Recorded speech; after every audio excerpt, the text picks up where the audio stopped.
Tahimik ang silid ng punong himpilan pero hindi ito ang uri ng katahimikan na nagbibigay ng kapayapaan. Ito yung katahimikang may nakabitin na tensyon, parang may paparating na suntok na hindi mo alam kung kailan tatama. Nakaupo si Omar Bradley sa gitna ng silid, hawak ang telepono, nakikinig sa boses sa kabilang linya na patuloy na nagsasalita tungkol sa gasolina, supply, schedule ng truck. Mahalagang bagay. Mga bagay na dapat iniintindi ng isang general. Mga bagay na nagbibigay ng ilusyon na kontrolado ang digmaan. Kung babawasan natin ang allocation sa kanang pakpak, makakapaglipat tayo ng kumatok ang pinto. Hindi malakas. Hindi rin mahina. Pero may mali sa tunog. Bumukas agad ang pinto bago pa man may sumagot. Pumasok ang operations officer. Hindi siya humingi ng paumanhin. Hindi rin siya ngumiti. Ang mukha niya ay parang may nakitang multo. Itinaas ni Bradley ang isang daliri, hudyat na maghintay. Tinakpan niya ang receiver. Sandali, sabi niya mahinahon pero may babala. Sir, sabi ng opisyal, halos pabulong pero nanginginig, may sitwasyon po sa Third Army. Sumikip ang panga ni Bradley. Hindi na yon. Sir, si General Patton po. Napapikit si Bradley. Isang segundo lang. Pero sapat para maramdaman niyang may mali. Malalim na mali. Ay, sabi niya sa telepono, tatawag ako ulit. Hindi na niya hinintay ang sagot. Ibinaba niya ang telepono at tumingin sa opisyal. Ano na naman ang ginawa ni George? Inilapag ng opisyal ang papel sa mesa. Radio message. Maikli. Diretso. Walang paliwanag. Binasa ni Bradley. Hindi siya agad nagsalita. Tumayo siya. Lumapit sa malaking mapa sa pader. Hinanap ang huling markang alam niya. Frankfurt. Nandun ang Third Army kahapon. Dahan-dahan niyang inilayo ang daliri papuntang silangan. Huminto siya. Bumalik siya sa papel. Nasaan sila? Tanong niya, mabagal ang bawat salita. Askafenberg po, sir. Tahimik ulit ang silid. Pero mas mabigat na ngayon. Kailan dumating ang ulat? Tanong ni Bradley. 15 minuto po ang nakalipas. Timestamp kaninang umaga. Muling tumingin si Bradley sa mapa. Sa isip niya, mabilis ang kalkulasyon. Distansya. Oras. Galaw ng hukbo. 60 milya, sabi niya sa sarili. Pagkatapos mas malakas, 60 milya sa isang gabi. Opo, sir. Umupo si Bradley ng dahan-dahan, parang natatakot na baka bumigay ang upuan. Hindi possible. Pero nangyari po. Tinitigan niya ang mapa. Ang Third Army ay isa na ngayong mahabang asul na palaso, nakausli ng malalim sa loob ng teritoryo ng kaaway. Walang suporta. Walang malinaw na flank. Parang kutsilyong itinulak ng sobrang lalim. Nasaan ang kaliwa at kanan nila? Tanong niya. Nag-atubili ang opisyal. Lantad po, sir. Gaano kalantad? Kung may isang malakas na counterattack pwede silang maputol. Buo. Kinurot ni Bradley ang tulay ng ilong niya. Ramdam niya ang simula ng sakit ng ulo. Hanapin si Patton. Sinusubukan po namin. Nahihirapan ang komunikasyon. Nahihirapan? Opo, sir. Masyado silang mabilis. Hindi na naabutan ng radio. Napatawa si Bradley. Hindi dahil nakakatawa. Siyempre. Masyado siyang mabilis pati sa signal. Bago tayo magsimula, mag-like at mag-subscribe dahil may mga bagay dito na kailangan mong malaman bago ang sinuman. Lumipas ang 20 minuto bago tumunog ang telepono. Parang sumabog ang katahimikan.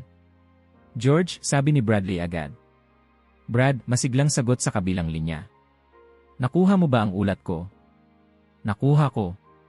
Nasa Askafenburg ka. Tama. Nasa Frankfurt ka kahapon. 60 milya iyon. 63 kung tutuusin.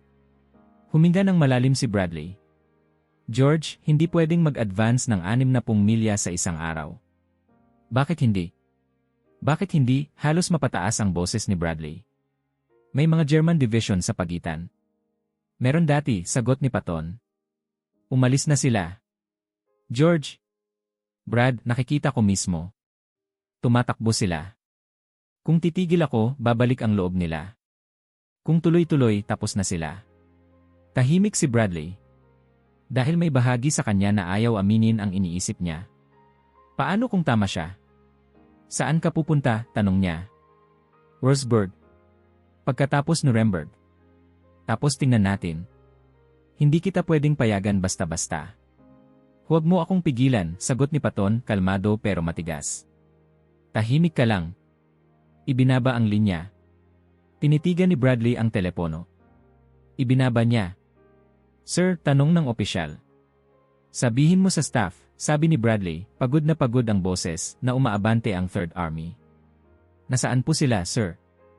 Tumigil si Bradley. Tumitig sa mapa. Sa papel. Sa kawalan. Yan ang problema, sabi niya. Hindi natin alam. At doon nagsimula ang tanong na ulit-ulit niyang sasabihin sa mga susunod na araw. Sa bawat ulat. Sa bawat tawag. Sa bawat mapang nagiging mas walang silbi. LS-OND. Isang tanong na hindi lang tungkol sa lokasyon, kundi tungkol sa kontrol, sa takot, at sa isang digmaang biglang bumibilis ng hindi na kayang habulin ng utak ng tao. At sa sandaling iyon, kahit hindi pa niya alam, nagsimula na ang pinakamapanganib na bahagi ng kanyang tungkulin, hindi ang talunin ang kaaway, kundi ang subukang sundan ang sarili niyang general. Kung may isang bagay na tiyak tungkol kay George na, Patton, iyon ay hindi siya marunong maghintay. Hindi sa linya. Hindi sa utos. Hindi sa digmaan. Para kay Patton, ang paghinto ay hindi pahinga. Isa itong kasalanan. Habang ang mga mapa sa punong himpilan ni Omar Bradley ay nagiging mas magulo, mas puno ng tanong kaysa sagot, si Patton naman ay nasa kabilang dulo ng realidad. Wala siyang oras para sa mga linya, palaso, at kulay na nakakabit sa dingding. Para sa kanya, ang digmaan ay hindi nasa papel. Nasa lupa ito. Nasa alikabok. Nasa tunog ng makina at sa bilis ng gulong. Maagang umaga. Malamig ang hangin. Nakatayo si Patton sa tabi ng kanyang jeep, suot ang helmet na parang palaging mas makintab kaysa sa dapat, hawak ang binoculars. Sa harap niya, umaabot ang kalsada na parang walang katapusan. Walang dramatikong sandali. Walang seremonya. Isang tingin lang, tapos isang desisyon. Diretso tayo, sabi niya sa driver. Huwag kang titingin sa likod. Opo, sir, sagot ng driver, sanay na sa ganitong utos.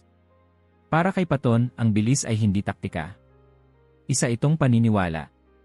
Naniniwala siya na ang kaaway, kapag napuwersang umatras ng tuloy-tuloy, ay nawawala ang kakayahang mag-isip. Nawawala ang disiplina. Nawawala ang loob. At kapag nawala iyon, tapos na ang laban kahit hindi pa tapos ang putukan. Hindi niya ito nabasa sa libro. Nararamdaman niya ito sa katawan. Kapag huminto ka, madalas niyang sabihin sa mga opisyal niya, binibigyan mo sila ng oras. At ang oras ang tanging bagay na kailangan ng kalaban para mabuhay. Hindi lahat ay sumasang-ayon. Marami ang natatakot. At halos lahat ay nahuhuli. Sa likod ng bawat mabilis na utos ni Patton ay isang isip na ayaw ikahon. Ayaw sa proseso. Ayaw sa pulong na mas mahaba pa sa aktwal na aksyon. Para sa kanya, ang chain of command ay gabay, hindi tanikala. At iyon ang problema. Sa tuwing umaabante ang Third Army ng mas mabilis kaysa inaasahan, mas lumalaki ang puwang sa pagitan ni Patton at ng sistemang dapat sanay kumokontrol sa kanya. Hindi dahil wala siyang alam. Kabaligtaran. Alam niya ng eksakto ang ginagawa niya.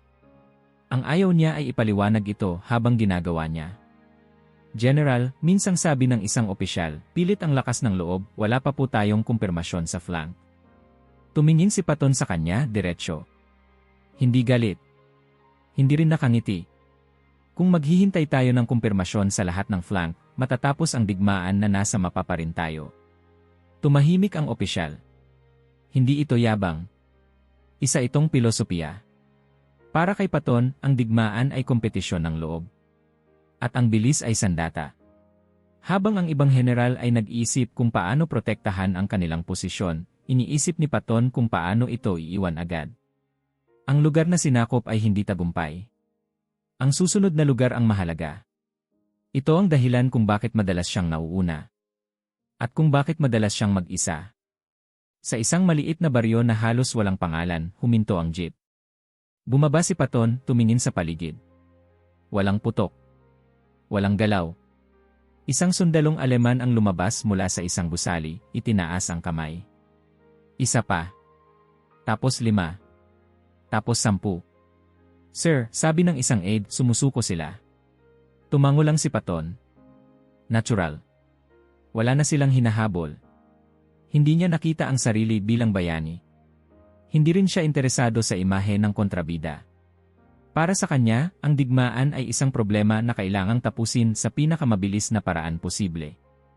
At kung ang paraan na iyon ay mukhang magulo mula sa malayo, masyadong mabagal lang ang tumitingin. Pero mula sa punong himpilan, iba ang itsura. Habang umaabante si Paton, ang mga ulat ay nagiging mas bihira, mas huli, mas walang saysay. Ang mga radio operator ay nagrereklamo. Ang mga intelligence officer ay nalilito. Ang mga planner ay nawawala ng buhok. At si Paton? Hindi man lang niya napapansin. Para sa kanya, ang kawalan ng balita ay hindi problema. Ibig sabihin lang noon ay wala siyang kailangang ipaliwanag. General, tanong ng isang opisyal sa gitna ng biyahe, hindi po ba tayo masyadong malayo? Sumagot si Paton nang hindi tumitingin. Walang masyadong malayo sa isang digmaang nananalo ka. Ito ang klase ng sagot na hindi pwedeng ilagay sa manual. Hindi rin pwedeng ipagtanggol sa pulong. Pero sa lupa, gumagana ito. Paulit-ulit. Habang tumatagal, mas nagiging malinaw sa mga tao sa paligid niya, si Paton ay hindi umaabante para manakop. Umaabante siya para hindi na kailangang bumalik. Ang bawat kilometro ay isang pusta. At handa siyang ilagay ang buong reputasyon niya sa mesa. Ang tanong lang, hanggang kailan?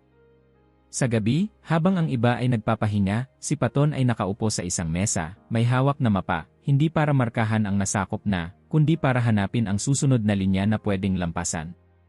Hindi siya naghahanap ng depensa. Naghahanap siya ng kahinaan.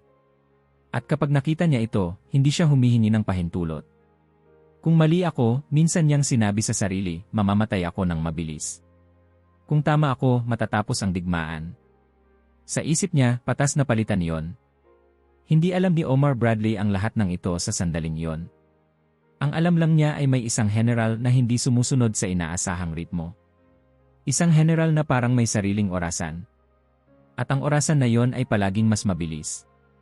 At habang patuloy na umaabante si Paton, papalapit siya hindi lang sa susunod na lungsod, kundi sa hangganan ng kung ano ang kayang tiisin ng sistema. Sa bawat kilometro, mas lumalakas ang tanong na hindi pa man sinasabi ng malakas ng lahat. Hanggang saan pwedeng umabot ang isang taong ayaw huminto bago may tuluyang masira? At sa susunod na kabanata, ang tanong na iyon ay hindi na magiging teorya. Magiging problema na ito ng buong hukbo. Kung may isang bagay na kinamumuhian ni Omar Bradley, iyon ay kawalan ng katiyakan. Hindi niya kailangan ng drama. Hindi niya kailangan ng sorpresa. Ang gusto niya ay malinaw na linya, tamang numero, at eksaktong lokasyon. Sa digmaan, para sa kanya, ang kaalaman ay hindi kapangyarihan lamang. Isa itong proteksyon laban sa sakuna. At sa umagang iyon, wala siyang kahit alin doon. Nakaupo siya sa harap ng mesa na punang papel. Mga ulat. Mga timestamp. Mga marka ng lapis. Lahat ay nagsasabi ng isang bagay, pero sa magkakaibang paraan, ang Third Army ay gumagalaw ng mas mabilis kaysa sa kakayahan nilang intindihin ito. Sir, sabi ng intelligence officer, maingat ang tono, ito po ang pinakabagong ulat. Kinuha ni Bradley ang papel. Tiningnan ang oras. 6 na oras ang nakalipas. At ito, tanong niya, itinuro ang isa pang dokumento. Mas bago po. 3 oras. Magkaiba ang lokasyon. Tumahimik ang silid. Walang gustong magsalita ng malinaw na katotohanan. Kaya si Bradley na ang nagsabi. Ibig sabihin, sabi niya, mabagal at mabigat ang bawat salita. Kapag minarkahan natin sila sa mapa ngayon, mali na yon. Opo, sir. Gaano kamali? Nagkatinginan ang mga opisyal. Isa ang sumagot. Batay po sa bilis nila maaaring 20 hanggang 30 milya na ang layo nila sa markang iyon. Ibinaba ni Bradley ang papel. Hindi niya kailangang sumigaw. Ang bigat ng sitwasyon ang gumagawa noon para sa kanya. Mayroon akong isang buong hukbo, sabi niya, na nananalo ng digmaan at wala akong ideya kung nasaan sila sa sandaling ito. Hindi ito simpleng problema ng koordinasyon. Isa itong bangungot. Dahil ang digmaan ay hindi lang tungkol sa pag-usad. Tungkol ito sa oras. Sa timing. Sa kaalaman kung sino ang nasa kaliwa mo, sino ang nasa kanan mo, at sino ang nasa likod mo kapag may biglang umatake. At sa kaso ng Third Army, ang sagot sa lahat ng iyon ay pareho, walang nakakaalam. Lumapit si Bradley sa malaking mapa sa dingding. Dati, malinaw ang mga linya. Ngayon, parang guhit ng batang hindi makapagpasya kung saan pupunta. Asul na marka dito. Asul na marka doon. Masyadong marami. Masyadong kalat. Para tayong naghahabol ng anino, bulong niya. Sir, sabi ng operations officer, may isa pang issue. Siyempre meron. Ang supply lines po nila ay humahaba na ng husto. Kung magtuloy-tuloy. Alam ko, putol ni Bradley. Kung masira ang supply, titigil sila. At kung titigil sila doon magiging target sila. Tahimik ulit. Sa isip ni Bradley, malinaw ang larawan. Isang hukbong masyadong mabilis para sa sarili nitong likuran. Isang puwersang maaaring manalo ng digmaan o tuluyang maputol sa isang maling sandali. At sa gitna ng lahat ng iyon, isang pangalan ang paulit-ulit na bumabalik. Patton. Hindi niya sinisisi si Patton dahil sa tagumpay. Ang kinatatakutan niya ay ang presyo nito. Dahil sa digmaan, may mga tagumpay na masyadong mabilis para maging ligtas. Tumunog ang telepono. Sir, sabi ng aide si Eisenhower po. Sinagot agad ni Bradley. Ike. Brad, sagot sa kabilang linya, may tensyon na hindi tinatago, nasaan ang Third Army? Isang tanong. Diretso. At sa sandaling iyon, walang magandang sagot. Ang huling ulat, sabi ni Bradley, maingat, ay naglalagay sa kanila malapit sa Wurzburg. Gaano nakatagal iyon? 8 oras na po, sir. Walang tunog sa linya. Pagkatapos, ibig sabihin, hindi mo alam. Hindi tumanggi si Bradley. Umaabante sila ng mas mabilis kaysa sa ating kakayahang subaybayan. Brad, sabi ni Eisenhower, mas mabigat na ang boses, may mga linya tayo. May mga kasunduan. Papalapit ang mga Ruso mula sa silangan. Alam ko, sir. Kung magpatuloy si Patton ng ganito, maaari siyang lumagpas sa mga hangganan na hindi natin kayang ayusin pagkatapos. Pinikit ni Bradley ang mata niya. Sinusubukan kong pabagalin siya. Subukan mo pang mabuti, sagot ni Eisenhower. Kailangan kong malaman kung nasaan ang sarili kong hukbo. Ibinaba ang linya. Nanatiling hawak ni Bradley ang telepono kahit tapos na ang tawag. Hindi dahil may sasabihin pa siya. Kundi dahil ayaw niyang tanggapin ang katotohanan. Hindi niya kontrolado ang sitwasyon. Lumapit muli ang operations officer. Sir, may 3 bagong ulat. 3? Tanong ni Bradley. Opo. At magkakaiba po. Isa ang nagsasabing nasa Wurzburg. Isa pa, papasok na sa Schweinfurt. Ang pangatlo, may mga unit daw na nakita malapit sa Bamberg. Tinignan ni Bradley ang mapa. Minarkahan ang 3. Isang tatsulok. Malawak. Nakakabahala.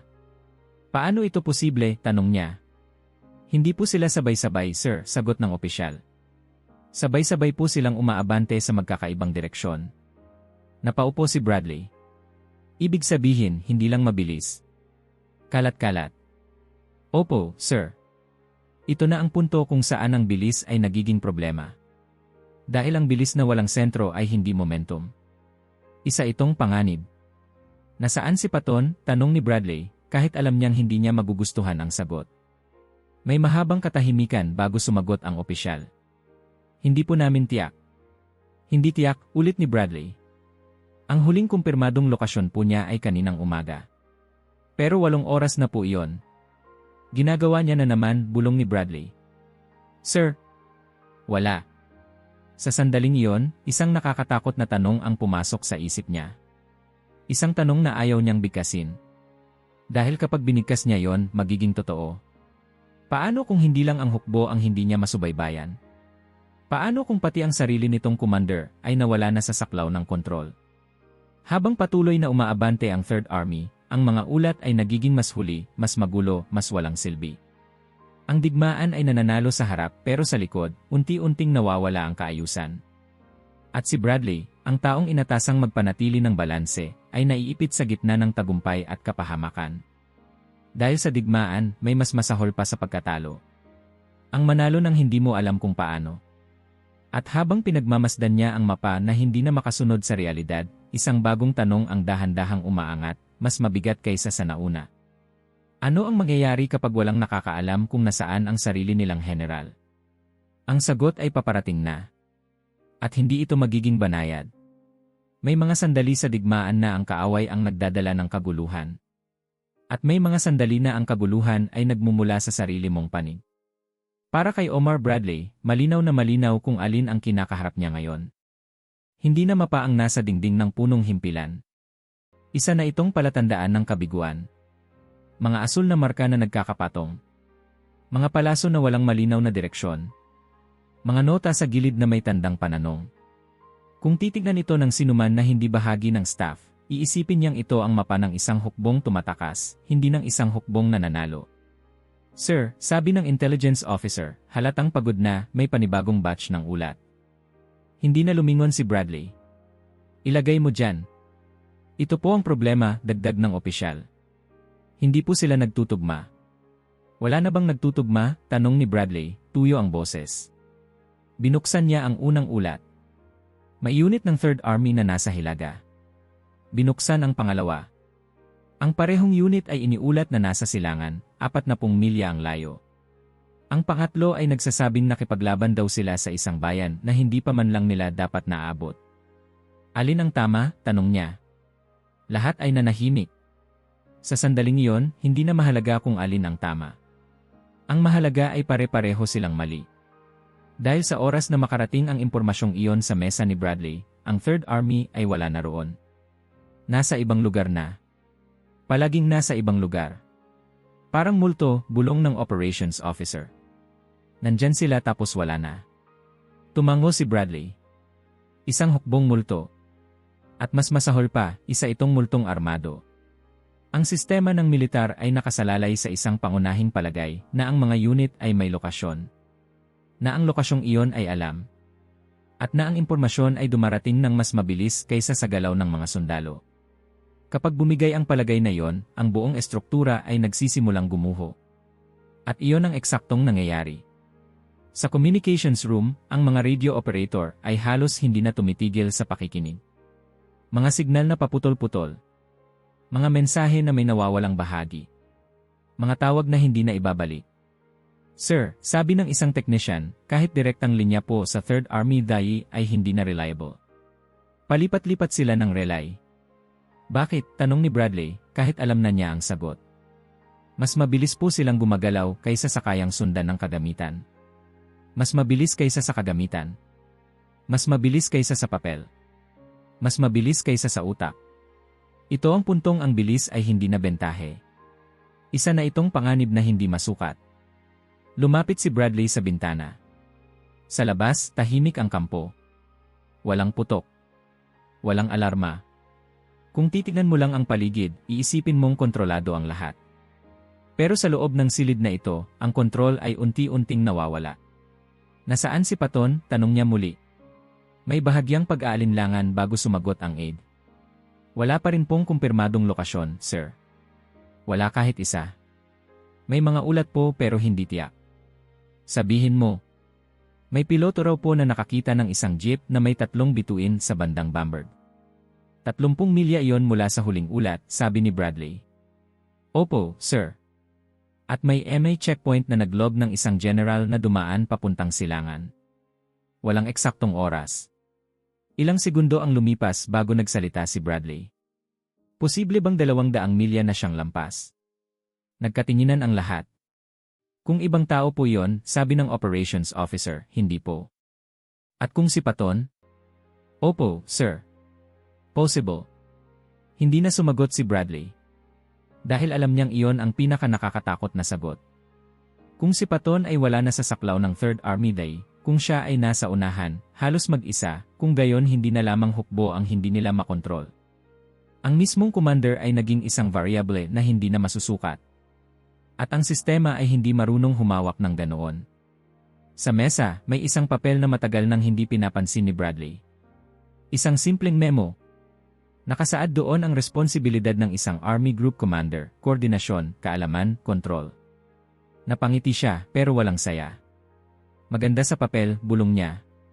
Tumulog muli ang telepono. Brad, boses ni Eisenhower, mas mabigat kaysa dati, kailangan ko ng malinaw na sagot. Nasaan ang Third Army? Pinikit ni Bradley ang mga mata. Sir, sila po ay nasa maraming lugar. Hindi ako nagbibiro. Hindi rin po ako. Ipinaliwanag niya. Mga ulat. Mga oras. Mga distansya. Ang tatsulok sa mapa. Ang bilis na hindi na kayang sundan. Sa madaling salita, sabi ni Eisenhower matapos ang mahabang katahimikan, wala kang ideya kung nasaan ang isang buong hukbo. Gumagalaw po sila ng mas mabilis kaysa sa command structure. Brad, sagot ni Eisenhower, ang command structure ang digmaan. Ibinaba ang linya. Sa sandaling iyon, ramdam ni Bradley ang bigat ng responsibilidad na hindi na niya kayang ipasa kahit kanino. Hindi kay Patton. Hindi kay Eisenhower. Hindi sa sistema. Kung may mangyaring masama, siya ang haharap. At habang ang Third Army ay patuloy na kumakalat, parang likidong dumadaloy sa anumang bitak, ang mga tanong ay nagiging mas madilim. Paano mo titigilan ang isang hukbo na hindi mo makita? Paano mo iutos ang paghinto sa isang commander na ayaw matagpuan? At higit sa lahat, ito ba ay magtatapos bilang pinakamabilis na tagumpay sa kasaysayan? O ang pinakakahindik-hindik na sakunang hindi nakita sa oras? Sa bawat oras na lumilipas, mas lumalapit ang sagot. At sa kauna-unahang pagkakataon mula nang magsimula ang digmaan, hindi sigurado si Omar Bradley kung alin ang mas malapit. Tagumpay o kapahamakan. At ang pagitan nila ay ilang milya lamang ng kawalan ng kaalaman. Ang ideya ay unang dumating na parang biro. Isa sa mga bagay na binabanggit mo kapag sobrang pagod ka na, kapag masyado ng maraming ulat ang hindi nagtutugma, kapag ang utak mo ay naghahanap ng kahit anong paliwanag, kahit katawa-tawa. Pero tulad ng maraming bagay kay George na, Patton, ang biro ay mabilis na naging posibilidad. At ang posibilidad, sa hindi inaasahang sandali, ay naging halos tiyak. Nakatayo si Omar Bradley sa gitna ng silid, hawak ang isang tasa ng kape na matagal ng malamig. Hindi na niya iniinom. Para na lang iyong dekorasyon, patunay na lumipas ang oras nang hindi niya namamalayan. Sa harap niya, ang mesa ay puno ng papel. Mga ulat mula sa reconnaissance. Mga tala mula sa military police. Mga mensaheng ipinadala ng huli, tinanggap ng mas huli pa. Sir, sabi ng aide, maingat ang bawat salita, may panibagong ulat po. Hindi na lumingon si Bradley. Sabihin mo na. May pilotong nagsabing may nakita siyang jeep na may 3 bituin malapit sa Bamberg. Dahan-dahang huminga si Bradley. Ilang oras na ang nakalipas. Mahigit 12 na po. 12, ulit niya, parang tinikman ang salita. Ibig sabihin, kung tama siya maaaring wala na roon si Patton. Opo, sir. Tahimik ang silid. Walang gustong magtanong ng susunod na tanong, kaya si Bradley na ang gumawa noon. Gaano kalayo ang Bamberg sa huling kumpirmadong lokasyon niya? Tiningnan ng opisyal ang tala. Halos 200 milya po, sir. May 1 segundo na parang huminto ang lahat. Walang galaw. Walang tunog. Pagkatapos, may bahagyang tawa mula sa isang sulok ng silid. Hindi sinasadya. Isang reflex lang. Mabilis itong nawala nang maramdaman ng lahat ang bigat ng sinabi. 200 milya, sabi ni Bradley, mababa ang boses. Sa unahan. Kung ibang general po iyon, sabi ng operations officer, pilit ang ngiti, hindi natin isipin. At dahil si Patton, tanong ni Bradley. Dahil si Patton, sagot ng opisyal, seryoso na, hindi na po tayo nagugulat. Hindi ibig sabihin noon ay hindi sila natatakot. Sa isip ni Bradley, mabilis ang mga larawan. Isang jeep sa kalsada. Isang general na may pistola at driver.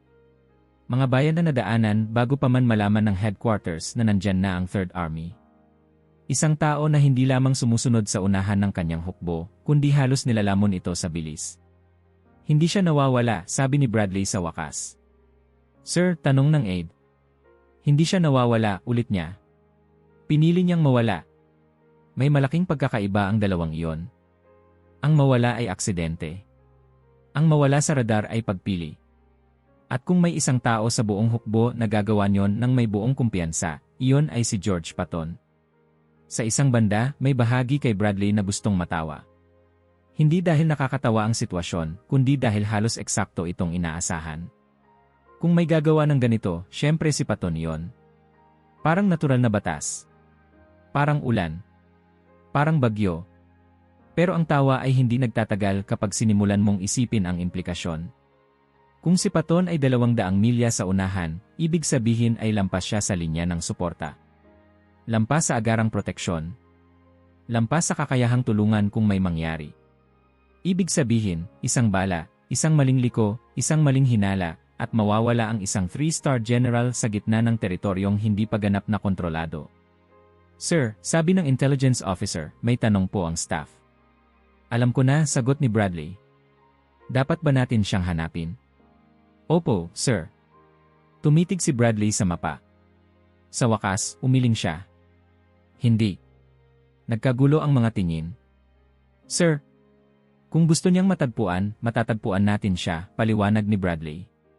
Kung ayaw niya, hindi natin siya mahuhuli kahit magpadala tayo ng isang dibisyon. Tahimik silang lahat. Dahil alam nilang totoo iyon. Si Paton ay hindi nawawala dahil mahina ang sistema. Nawawala siya dahil mas mabilis siyang gumalaw kaysa sa inaasahan ng sistema. At ginagawa niya yon ng sadya. Sa isang banda, ito ay kabaliwan. Sa kabilang banda, ito ay purong lohika ni Paton. Kung gusto mong malaman kung talagang tapos na ang kalaban, hindi ka pwedeng magtanong mula sa likod. Kailangan mong makita mismo. Kailangan mong amuyin ang hangin. Kailangan mong makita kung paano sila umatras, paano sila sumusuko, paano sila hindi na lumalaban. At kung ibig sabihin noon ay ilagay ang sarili mo sa panganib, para kay Paton, patas lang iyon. Ang general na ayaw ilagay ang sarili niya sa parehong panganib ng kanyang mga sundalo ay, sa isip niya, walang karapatang mag-utos. Sa punong himpilan, hindi iyon pilosopiya. Isa yung bangungot. Kung may mangyari sa kanya, nagsimula ang isang opisyal. May mangyayari, putol ni Bradley. Laging may mangyayari kay Paton. Ang tanong ay kung ano ang mangyayari sa digmaan kung wala siya. Walang sumagot. Sa gabi, nag-iisa si Bradley sa silid. Ang mga ilaw ay dim, ang mapa ay hindi na niya tinitingnan. Wala na itong silbi. Sa halip, iniisip niya ang taong hindi niya makontrol, hindi niya mapigilan, at sa kabila ng lahat, patuloy na nagbibigay ng resulta. Paano kung tama siya? Hindi sa taktika. Hindi sa proseso. Kundi sa pakiramdam. Sa instinct na nagsasabing tapos na ang kalaban, at ang tanging kailangan ay huwag silang bigyan ng oras para mag-isip muli. Ang ideyang iyon ang pinakanakakatakot. Dahil kung tama si Paton sa lahat ng ito, kung ang bilis na ito ang susi sa mabilis na pagtatapos ng digmaan, ibig sabihin ay mali ang lahat ng itinuro sa kanila tungkol sa kontrol, koordinasyon, at maingat na pag-usad. At ibig sabihin rin noon na ang sistema ay kailangang umasa sa isang tao na hindi nito kayang intindihin. Kinabukasan, dumating pa ang mas maraming ulat. May mga unit ng Third Army na umaabot sa mga lungsod na hindi pa inaasahang maaabot sa loob ng ilang araw. Ang kaaway ay umatras, sumuko, nagkawatak-watak. Walang malaking counterattack. Walang matibay na depensa. Para bang tama nga si Paton? Sir, sabi ng aide, halos pabulong, kung totoo po na nasa unahan siya ng ganoon kalayo, baka mas alam niya kung ano ang nangyayari kaysa sa atin. Tumango si Bradley, mabigat ang pakiramdam. Iyan ang kinakatakutan ko. Dahil ang sandaling iyon ay ang tunay na punto ng pagbabago. Hindi noong unang umabante ang Third Army. Hindi noong nawala sa mapa si Paton. Kundi noong napagtanto ni Bradley na ang pinakamapanganib na posibilidad ay hindi ang pagiging mali ni Paton, kundi ang pagiging tama niya. At habang ang Third Army ay patuloy na sumusulong, at ang kaaway ay patuloy na bumibigay, isang bagong tanong ang umuusbong, mas tahimik ngunit mas mabigat kaysa lahat ng nauna. Kung tama si Paton, hanggang saan pa niya kayang pumunta bago may tuluyang hindi na kayang ayusin? At sa sandaling iyon, walang may sagot. Dahil ang taong may hawak ng sagot ay 200 milya sa unahan, nagmamaneho sa isang kalsadang hindi pa minamarkahan sa kahit anong mapa. At hindi siya humihinto. May mga tawag sa digmaan na alam mong darating, pero umaasa ka pa rin hindi na lang mangyari. Para kay Omar Bradley, ito ang tawag na yon. Ilang araw na niyang iniiwasan ang sandaling ito, hindi dahil sa takot, kundi dahil alam niyang anuman ang kahihinatnan, may mawawala. Kontrol man yon, tiwala, o ang huling ilusyon na ang digmaan ay pwedeng pamahalaan ng maayos. Nakatayo siya sa tabi ng mesa nang ipaalam ng aide na naroon na si Paton. Hindi siya nagulat. Parang bagyo, darating din talaga. Ang nakakagulat lang ay kung gaano katagal bago mo marinig ang kulog. Pumasok si Paton na parang wala lang. Alikabok ang bota. Gusot ang uniforme. Pero ang tindig ay tuwid, ang mga mata ay buhay na buhay. Para bang hindi siya galing sa ilang araw ng pagkawala, kundi sa isang maikling biyahe lang. Brad, sabi niya, nakangiti, mukhang hindi ka natulog. Hindi nga, sagot ni Bradley. Dahil hinahanap kita.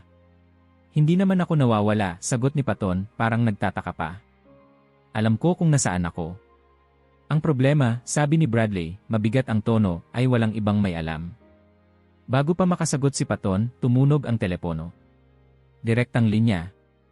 Hindi na kailangang sabihin kung kanino galing. Si Ike, sabi ni Bradley. Tumango si Paton. Natural. Ibinigay ni Bradley ang telepono. Hindi siya umupo. Hindi rin siya lumayo. Gusto niyang marinig ang bawat salita, kahit alam niyang may mga bagay na mas masakit kapag naririnig mo mismo. Paton, malamig ang boses sa kabilang linya, alam mo ba kung nasaan ka nitong mga nakaraang araw? Opo, sir, sagot ni Paton, walang pag-aalinlangan. Eksakto. Hindi ko tinatanong kung alam mo, sagot ni Eisenhower. Tinanong ko kung alam namin. May maikling katahimikan. Hindi dahil walang sagot si Paton, kundi dahil pinipili niya kung alin ang sasabihin. Nasa unahan po ako, sabi niya sa wakas. Tinitingnan ang lupa. 200 milya sa unahan, sagot ni Eisenhower. Walang pahintulot. Walang koordinasyon. Walang proteksyon. Hindi ko kailangan ng proteksyon, sagot ni Paton. At ang pahintulot nagpapabagal iyon. Pinikit ni Bradley ang mata niya. Alam niyang darating ito. Pero iba pa rin kapag naririnig mo na. George, sabi ni Eisenhower, mas matigas na ngayon ang boses, hindi ka pwedeng magmaneho sa loob ng Germany na parang turista. Hindi po ako turista, sagot ni Paton. Ako ang nangunguna. Nangunguna ka ng mag-isa, sagot ni Eisenhower. At inilalagay mo sa panganib ang buong operasyon. Sir, sabi ni Paton, mas mabagal na ngayon ang salita, mas malinaw, ang buong operasyon ay nasa panganib kung titigil tayo. Ang kalaban ay tapos na. Hindi sila naghahanda. Tumakas sila. Sumusuko sila. Kung magbibigay tayo ng oras, babawi sila. Tahimik si Eisenhower. Tahimik din ang silid. George, sabi niya sa wakas, ang digmaan ay hindi lang bilis. Ito ay koordinasyon. Ito ay tiwala sa sistema. Ang sistema, sagot ni Paton, ay ginawa para sa mga digmaang hindi ganito. Tumigil ang oras. Kahit si Bradley ay napatingin kay Paton. Hindi dahil sa yabang, kundi dahil sa tapang ng sinabi. May mga kasunduan tayo, sabi ni Eisenhower. May mga hangganan. Papalapit ang mga Ruso. Kung tatawid ka ng walang pahintulot. Harapin ko sila kung kailangan, sagot ni Paton agad. Pero sa ngayon, ang mga Aleman ang hinahabol ko. At wala na silang lakas. Hindi mo pwedeng ikaw ang magdesisyon niyan mag-isa, sagot ni Eisenhower. May desisyon na po, sabi ni Paton. At ang resulta ay malinaw. Sa sandaling iyon, pumasok si Bradley. Sir, sabi niya, maingat, totoo po na mabilis ang tagumpay. Mababa ang casualties. Bumibigay ang kaaway. Tumahimik ang linya. Brad, sagot ni Eisenhower, alam ko. At iyan ang problema. Isang problema na bihira sa digmaan, isang komandante na nagtatagumpay habang nilalabag ang lahat ng alituntunin. George, sabi ni Eisenhower, mas pagod na ngayon kaysa galit, hindi kita inuutusang tumigil. Napatingin si Bradley. Napatingin din si Paton. Pero, dagdag ni Eisenhower, inuutusan kitang mag-report ng regular. Kailangan kong malaman kung nasaan ka. May sandaling katahimikan bago sumagot si Paton. Gagawin ko ang makakaya ko, sir. Hindi sapat iyon. Kung titigil ako para mag-ulat kada oras, sagot ni Paton, hindi ako usad. Maaari kayong pumili. Bilis o papel. Ibinaba ang linya. Tahimik ang silid. Walang galaw. Walang salita. Si Paton ang unang nagsalita. Magagalit siya. Pero hindi niya ako pipigilan. Tama ka, sagot ni Bradley. Dahil nananalo ka. Nagkatinginan sila. Sa unang pagkakataon, wala ang ngiti ni Patton. Brad, sabi niya, mas mababa ang boses. Kung mali ako, tatanggapin ko ang resulta. Pero kung tama ako, matatapos natin ito ng mas maaga. Huminga ng malalim si Bradley. At kung masira ang sistema? Palitan natin, sagot ni Patton.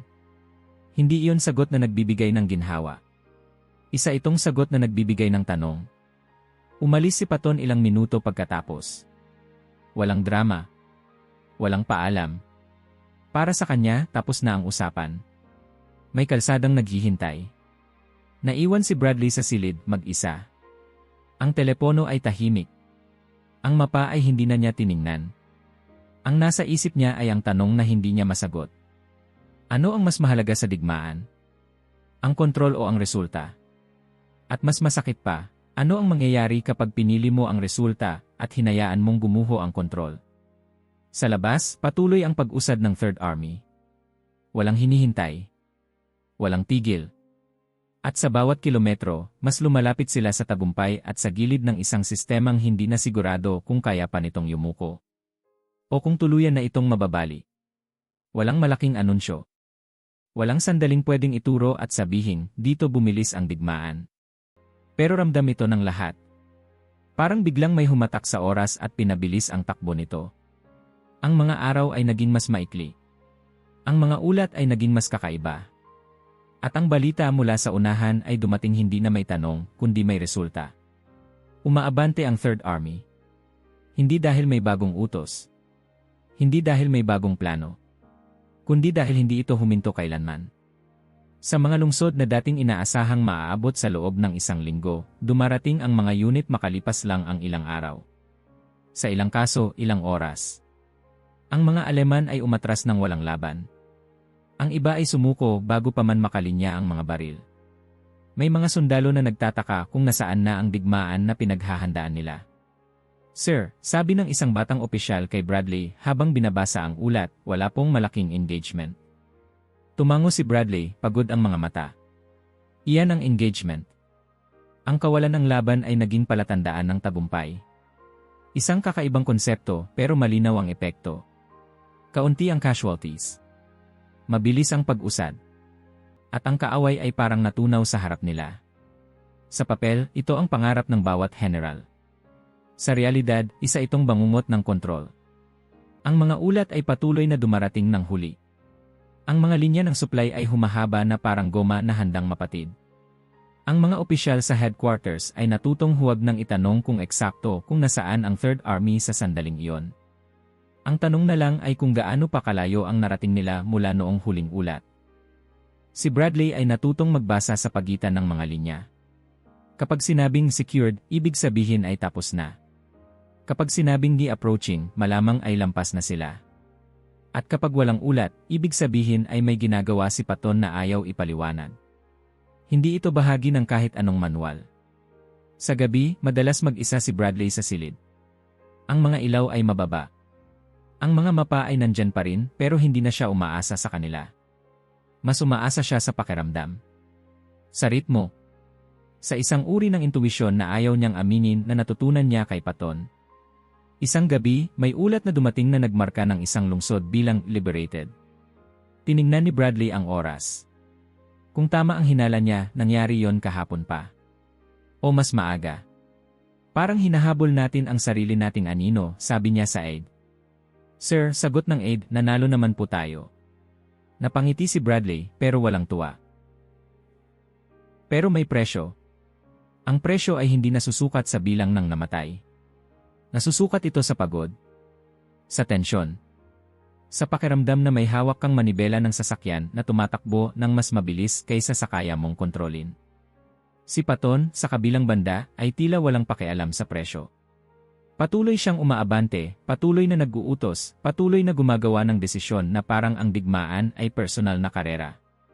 Hindi siya nagbago. Hindi siya bumagal. Para sa kanya, ang tagumpay ay kumpirmasyon na tama ang ginawa niya. Brad, minsang sinabi niya sa isang maikling pag-uusap, tingnan mo ang resulta. Tiningnan ni Bradley. Hindi niya maitatanggi. Mas kaunti ang namamatay. Mas mabilis ang pagtatapos. Mas kaunti ang pagkakataong makabawi ang kaaway. Pero sa bawat tagumpay, may kasamang tanong na hindi nawawala. Paano kung nagkamali lang sila sa oras? Paano kung may isang sandali na biglang may magbago? Paano kung ang bilis na ito ang mismong magdadala sa kanila sa kapahamakan? At gayon paman, araw-araw, walang sagot na dumarating na sumasalungat kay Paton. Sa halip, ang digmaan ay parang unti-unting bumibigay. Hindi sa isang malaking pagbagsak, kundi sa serye ng maliliit na pagbitaw. Isang lungsod. Isang kalsada. Isang linya ng depensa na hindi na tinangkap ang buuin.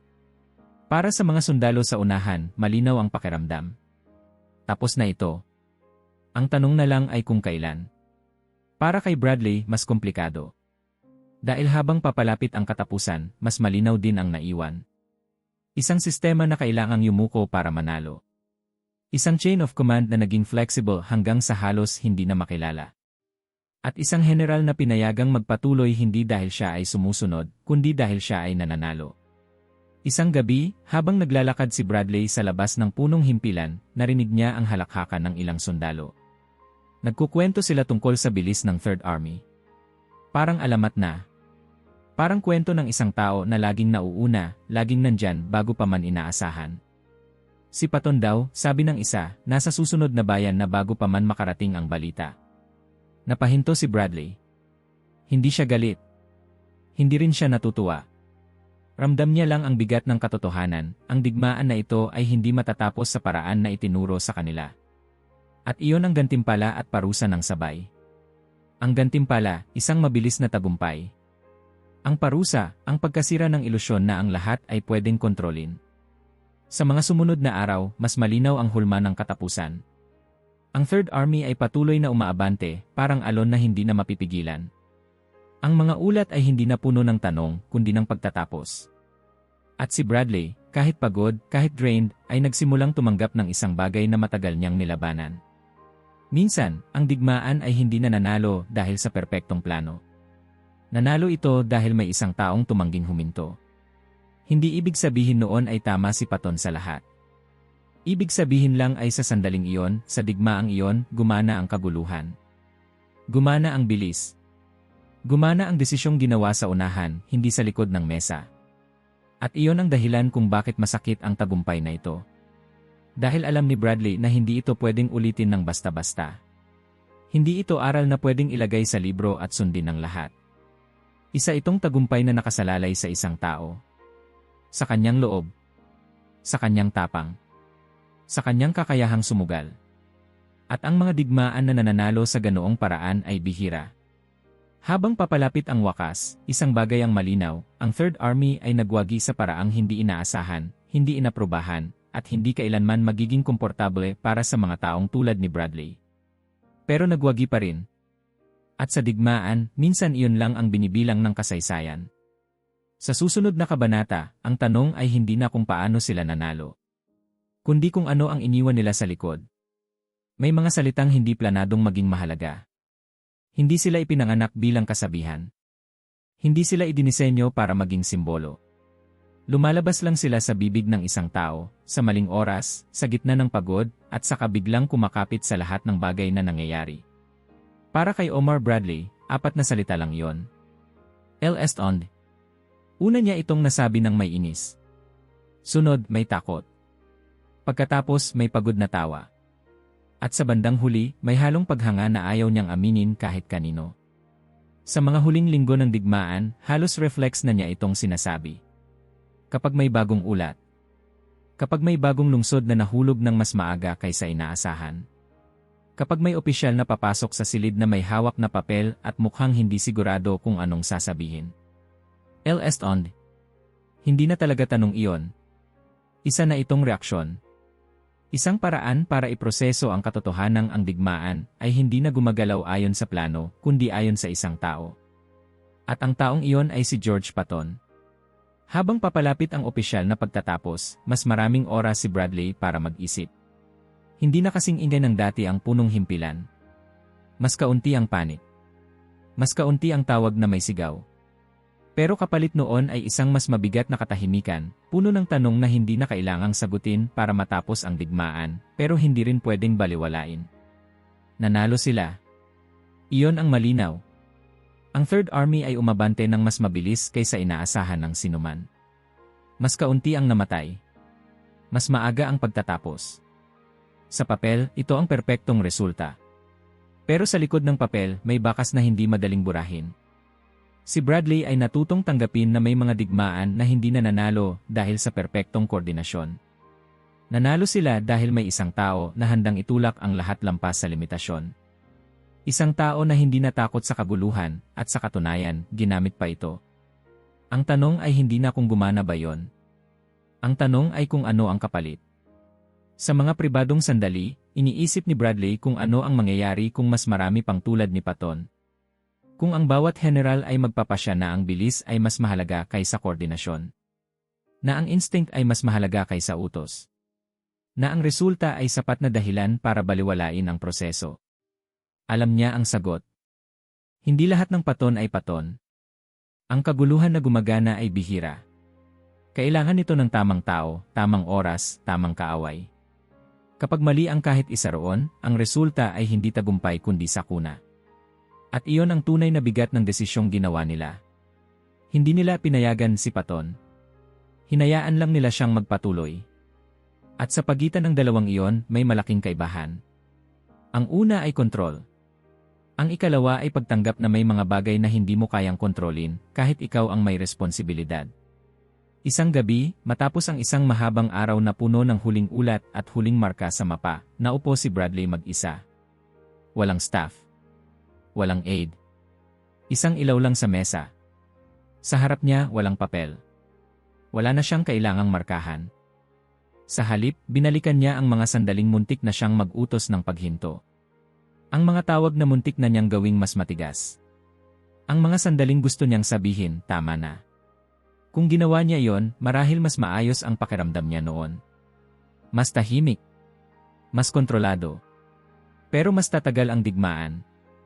At doon niya tuluyang naintindihan ang presyo. Ang presyo ng pagwawagi ng mabilis ay ang pagkawala ng ginhawa na ikaw ang may hawak ng manibela. Ang pagtanggap na minsan, ang pinakamahusay na magagawa mo ay sumabay at umasa na ang taong nasa unahan ay alam ang ginagawa niya. Si Patton, sa kabilang banda, ay hindi kailanman nagbago. Kahit sa mga huling araw, pareho pa rin ang kilos. Pareho ang paniniwala. Para sa kanya, walang aral na kailangang pulutin. Walang kompromiso. Ang digmaan ay napatunayan lang ang alam na niya mula pa noon. Para kay Bradley, mas komplikado ang natira. Kapag tinanong siya ng mga tao kung paano nagawa ng Third Army ang ganoong bilis, hindi siya nagsalita tungkol sa taktika. Hindi rin tungkol sa supply. O sa eksaktong plano. Sinabi niya ang totoo sa pinakasimpleng paraan. Palagi kong tinatanong kung nasaan siya, sabi niya minsan. At palagi siyang mas malayo kaysa sa iniisip ko. May halong biro. May halong pagod. At may halong paggalang na ayaw niyang gawing masyadong malinaw. Dahil ang apat na salitang iyon, sa huli, ay hindi lang tungkol kay Patton. Tungkol iyon sa liderato. Tungkol sa tanong na bihirang itanong ng direkta, hanggang saan ka handang magpakawala ng kontrol para makuha ang resulta. Ang kasaysayan ay puno ng mga sandaling tulad nito. Mga sandaling kung saan ang mga patakaran ay hindi nabali dahil sa kawalan ng disiplina, kundi dahil sa pangangailangan. Kung saan ang progreso ay hindi dumating sa pamamagitan ng pagsunod, kundi sa pamamagitan ng paglabag. At halos palagi, ang mga sandaling iyon ay may kasamang tao na mahirap mahalin, mahirap kontrolin, at imposibleng ipagsawalang bahala. Si Patton ay isa lang sa kanila. Hindi siya modelo. Hindi siya template. Isa siyang exception.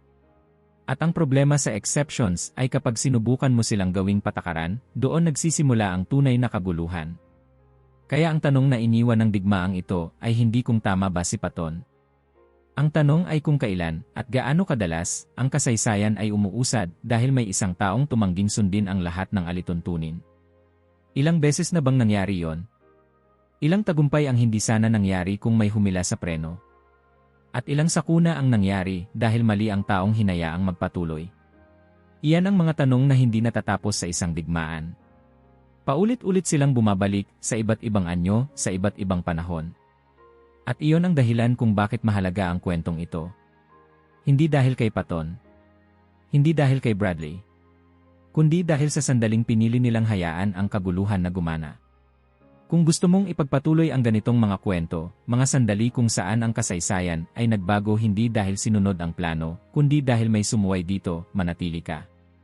Sa susunod, titingnan natin ang isa pang desisyon, isa pang leader, isa pang sandali kung saan ang kontrol ay natalo ng tapang, bilis, o purong kabaliwan. Dahil kung may isang aral na iniwan ng tanong na, "Ele est onde?" ito yon. Minsan, ang kasaysayan ay hindi umuusad dahil maayos ang lahat.